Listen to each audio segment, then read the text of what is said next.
ఎవరికైనా జాబ్ రాలేదు అంటే కూడా ఖచ్చితంగా నాకు ఇన్స్టాగ్రామ్ లో సిద్ధిరెడ్డి కందకట్ల ఉంటుంది, ట్యాగ్ చేయండి నన్ను. ఖచ్చితంగా నేను మీకోసం ఇంకా హెల్ప్ చేయడానికి సిద్ధంగా. ఇన్ఫోసిస్ లో 14 లక్షలు per annum, 14 lakhs per annum highest job, and 12 lakhs per annum Google job, and ఇంకా వేరే మంచి కంపెనీలో చాలా జాబులు ఇప్పించాను. నేను ఒక రోజు ఒక జాబ్ మేళా చేస్తే ఆ జాబ్ మేళలో 500 మంది అటెండ్ అయితే మినిమం ఈ రోజు 500 మందికి జాబ్ వస్తుందంటే ఆ జాబ్ వల్ల వాళ్ళొక్కరే కాదు, ఆ జాబ్ వల్ల 500 ఫ్యామిలీలు హ్యాపీ అవుతున్నాయి. సో నేను 500 ఫ్యామిలీకి హెల్ప్ చేశానని ఒక ఫీల్ హ్యాపీ ఉంది. ఆ ఫీల్ వల్ల నేను చాలా ఇంకా చేయాలనుకుంటున్నాను.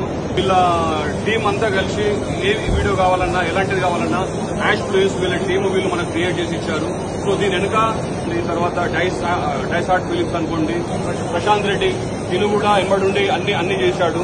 సో అంటే ఇంతమంది కష్టపడితే ఒక 5,000 మంది ఇక్కడ రాగలిగారు. సో ఇంతమందికి జాబ్ ఇవ్వగలిగాము. అంటే ఈ 500 మందికి మేము చేసే సేవ అనుకోండి. హ్యాపీయా మీరు?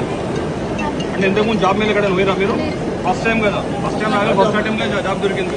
ఎట్లా ఫీల్ అయింది?